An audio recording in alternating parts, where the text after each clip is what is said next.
दोस्तों आज हम आपको हिंदुस्तान के जिस राज्य के सफर पर लेकर जा रहे हैं, उस राज्य को चाहे आप प्यार करें या ना करें, लेकिन इस राज्य को कोई नजरअंदाज नहीं कर सकता। भारत का वो राज्य जिसने दुनिया को शून्य से परिचित कराया, पूरी दुनिया को गणतंत्र का मूल मंत्र भी इसी राज्य ने समझाया। दुनिया का सबसे बड़ा वाईफाई जोन भी इसी राज्य में है। किसी ने सही कहा है कि गरीबी की भट्टी में तप तप कर महान लोग बनते हैं, और इस राज्य ने भी गरीब होने के बावजूद दुनिया को कई महान चेहरे दिए हैं। भारत में सबसे ज्यादा IAS और बैंक के PO भी इसी राज्य से हैं। दोस्तों ये वही वो राज्य है जहाँ के 12 साल के बच्चे ने IIT एग्जाम क्लियर कर लिया, और ये वही जगह है जहाँ के बच्चे गरीबी में पढ़कर भी इतने आगे निकल जाते हैं। हम बात कर रहे हैं माता सीता, गौतम बुद्ध, गुरु गोविंद सिंह जी और हमारा अपना बिहार के बारे में। भारत का वो राज्य जहाँ कवि कोकिल विद्यापति जी का जन्म हुआ, जहाँ देश के पहले राष्ट्रपति राजेंद्र प्रसाद जी का जन्म हुआ। तो फिर देर किस बात की, अपना सीट बेल्ट बांध लीजिए अच्छे से और निकलते हैं बिहार की एक शानदार सफर पर। दोस्तों बिहार वो राज्य है जिसे प्राचीन काल में मगध के नाम से जाना जाता था, और इसकी राजधानी पटना को पाटलिपुत्र के नाम से। बिहार का इतिहास उतना ही पुराना है जितना भारत का। यहाँ मौर्य, गुप्त आदि राजवंशों से लेकर मुगल शासकों ने राज किया है। माना जाता है कि बिहार शब्द की उत्पत्ति बौद्ध विहार के विहार शब्द से हुई, जिसे बाद में बिहार कर दिया गया। बिहार को उत्तर में नेपाल, पूर्व में पश्चिम बंगाल, पश्चिम में उत्तर प्रदेश और दक्षिण में झारखंड ने घिरा हुआ है। 1912 में बंगाल के विभाजन के समय बिहार अस्तित्व में आया। सन 1935 में उड़ीसा और सन 2000 में झारखंड को बिहार से विभाजित कर दिया गया। बिहार वो राज्य है जो भारत के इतिहास में साहित्यिक, ऐतिहासिक, धार्मिक सभी स्तर पर महत्वपूर्ण भूमिका अदा करता है, और आज भी बिहार शिक्षा, संस्कृति और सामाजिक दृष्टि से उतना ही समृद्ध है जितना कि पहले था। आपको जानकर हैरानी होगी, लेकिन ये सच है कि सिर्फ इतिहास के पन्नों पर ही नहीं बल्कि वर्तमान में भी बिहार दुनिया में जगमगा रहा है। बिहार की राजधानी पटना में दुनिया का सबसे बड़ा वाईफाई रेंज जोन है। एक दो नहीं बल्कि पूरे 20 किलोमीटर के दायरे में इंटरनेट की मुफ्त सुविधा का फायदा उठा सकते हैं। दोस्तों देश में उत्तर प्रदेश के बाद सबसे ज्यादा IAS ऑफिसर बिहार की भूमि से ही निकलते हैं। बिहारी लोगों के दिमाग बहुत तेज होते हैं। ये लोग सबसे ज्यादा गणित में तेज होते हैं। यहाँ लोगों का दिमाग बड़े तूफानी से चलता है। हालांकि 1990 के पहले IAS ऑफिसर्स के मामले में बिहार लिस्ट में पहले स्थान पर था, लेकिन इसके बाद से इसमें गिरावट आने लगी। बिहार के युवा का ध्यान अब IT सेक्टर में अधिक लग रहा है, लेकिन पिछले कुछ सालों से दोबारा से बिहार स्टूडेंट्स में IAS के प्रति रुचि देखी जा रही है। दोस्तों बिहार की डेवलपमेंट रेट आज 14.48% है, जो कि ये साबित करती है कि बिहार देश तेजी से बढ़ने वाले राज्यों में सबसे ऊपर है। बिहार आज शैक्षिक स्तर पर केरला के शैक्षिक स्तर को टक्कर दे रहा है, बल्कि ये कहना भी अनुचित नहीं होगा कि बिहार में लिटरेट लोगों की संख्या केरला के लोगों से ज्यादा है। दोस्तों बिहार में कृषकों की बात करें तो वहाँ कोई किसान इतना मजबूर नहीं होता कि उसे आत्महत्या करनी पड़े। दोस्तों बिहार एक ऐतिहासिक राज्य है। इसके रंग रंग में इतिहास की वो बूंदें छिपी हैं, जो आज भी बिहार की महत्व की सुगंध न सिर्फ देश में बल्कि पूरे दुनिया में पहुंचाती है। इतिहास आज भी बिहार के महत्व की गवाही देता है। इतिहास के पन्नों से बिहार को हटा दिया जाए तो इतिहास का अस्तित्व ही नहीं रह जाएगा। देश के सबसे पुराने हिंदू मंदिर से लेकर बिहार अपने आंचल में और भी कई रोचक तथ्य छिपाए पड़ा है। ऐतिहासिक साक्ष्य को प्रमाण माने तो ईसा से लगभग 6वीं सदी पहले बिहार के वैशाली में ही गणतंत्र की पहली बेल लुकी थी। जब लोगों को गणतंत्र का अर्थ नहीं पता था, तब उस काल में वैशाली में देश की ही नहीं बल्कि दुनिया के पहले गणराज्य की आधारशिला रखी गई। संसद प्रणाली भी वैशाली में मौजूद थी। बिहार वो राज्य है जिसने आजादी के समय भारत छोड़ो आंदोलन में महत्वपूर्ण भूमिका निभाई। दोस्तों शून्य यानी जीरो के बिना गणित का क्या मोल, ये किसी को बताने की जरूरत नहीं है।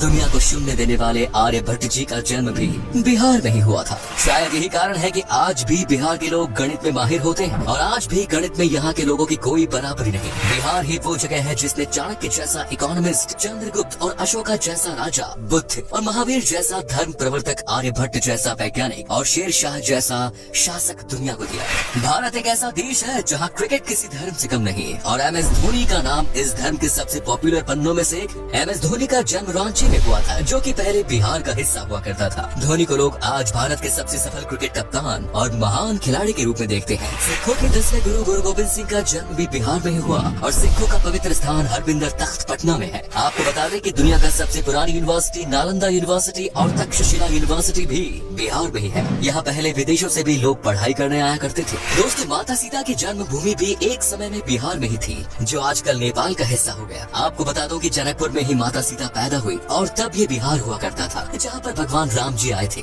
दोस्तों बिहार के मिथिलांचल में आज भी भगवान राम को दामाद माना जाता है। माता सीता की नगरी मिथिलांचल बिहार का गौरव है। मिथिलांचल की मिथिला पेंटिंग के बारे में तो हर कोई जानता है। आपको तो शायद पता ही होगा कि बॉलीवुड के शान और जान पंकज त्रिपाठी भी बिहार से ही है और बिहार का भी एक बेटा शानदार एक्टर है सुशांत सिंह राजपूत, जिसका देहांत होने के बाद भी लोगों के प्यार ने अमर कर दिया। दोस्तों, बिहार का खाना भारत के सबसे शानदार पकवानों में से एक माना जाता है। बिहार का लिट्टी चोखा बहुत टेस्टी होते हैं। आपने अगर लिट्टी चोखा नहीं खाया तो एक बार जरूर ट्राई कीजिएगा, वाकई में आपका दिल खुश हो जाएगा। यहाँ पर वेज से लेकर नॉन वेज तक हर पकवान लाजवाब होता है। इतना ही नहीं, आपको बता दूं कि यहाँ पर गन्ने के जूस में पसंद किया जाता है और ये इतने मीठे और टेस्टी होते हैं कि इसे पीकर मानो आप दीवाने हो जाओगे। तो चलिए अब बात करते हैं उन जगहों की जहाँ पर आप बिहार के सफर के दौरान घूम सकते हैं और साथ ही बताएंगे कि आपको बिहार की ट्रिप में मैक्सिमम कितना पैसा खर्च करना पड़ेगा। नंबर 1 इज बोध गया। दोस्तों, बिहार में घूमने वाली जगहों में शामिल बोध गया एक प्रमुख आकर्षित पर्यटन स्थल है जो कि बौद्ध धर्म से संबंधित अनुयायियों के लिए विशेष महत्व रखता है। बोध गया एक तीर्थ स्थल के रूप में भी जाना जाता है और ये वो स्थान है जहाँ बोधि वृक्ष के नीचे गौतम बुद्ध को ज्ञान की प्राप्ति हुई। यहाँ मन को एक अद्भुत शांति मिलती है, इसीलिए यहाँ साल भर देश विदेशी पर्यटकों की भीड़ बनी रहती है। बोध गया को यूनेस्को वर्ल्ड हेरिटेज साइट्स की सूची में भी शामिल किया गया है। Next is Patna.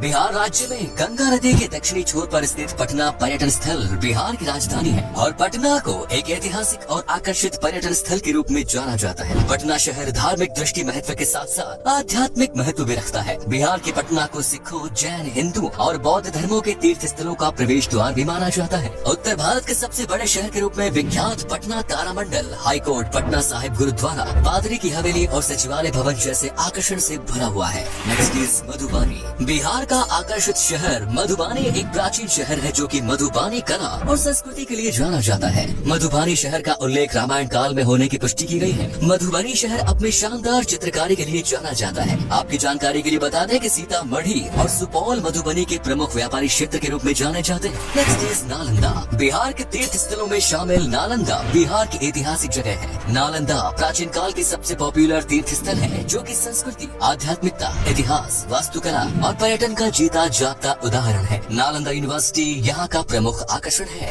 Next is Vaishali. Vaishali तीर्थ स्थल बिहार का वो धार्मिक स्थान है जहाँ भगवान महावीर का जन्म हुआ। वैशाली बिहार का एक छोटा सा जिला है जो कि बौद्ध, जैन और हिंदू धर्म से संबंधित अनुयायियों के लिए एक तीर्थ स्थल के रूप में जाना जाता है। माना जाता है कि वैशाली नाम महाभारत काल से संबंध रखता है जो कि राजा विशाल के नाम पर रखा गया। Next is Munger. बिहार के मुंगेर पर्यटन स्थल मिडलैंड के नाम से भी जाना जाता है। ये मुंगेर के प्रसिद्ध मंदिर पूरे देश में प्रसिद्ध है और अपने यहाँ आने के लिए पर्यटकों को आकर्षित करते हैं। मुंगेर को Bihar school of yoga seat के लिए भी जाना जाता है। मीर कासिम की राजधानी के रूप में जाना जाने वाला मुंगेर शहर अपने प्रमुख आकर्षण श्री कृष्ण वाटिका, सीताकुंड, मन पत्थर और दिलवरपुर जैसे आकर्षण के लिए बहुत प्रसिद्ध है। Next is Muzaffarpur. बिहार के प्रमुख आकर्षण में शामिल मुजफ्फरपुर बागमती और लखनदेई नदियों के पास स्थित एक सुंदर शहर है। यहाँ की लीची सबसे पॉपुलर है। मुजफ्फरपुर बिहार की राजधानी पटना से लगभग 71 किलोमीटर दूर है। वज्जिका भाषा मुजफ्फरपुर में सबसे अधिक बोली जाने वाली भाषा है। Next is Bhagalpur. बिहार के सिल्क सिटी के नाम से प्रसिद्ध भागलपुर एक ऐतिहासिक शहर है जो कि पावन गंगा नदी के दक्षिणी तट पर स्थित है। भागलपुर बिहार का तीसरा सबसे बड़ा शहर होने के अलावा यहाँ के प्रमुख शैक्षणिक संस्था के लिए भी जाना जाता है। भागलपुर के प्रमुख आकर्षण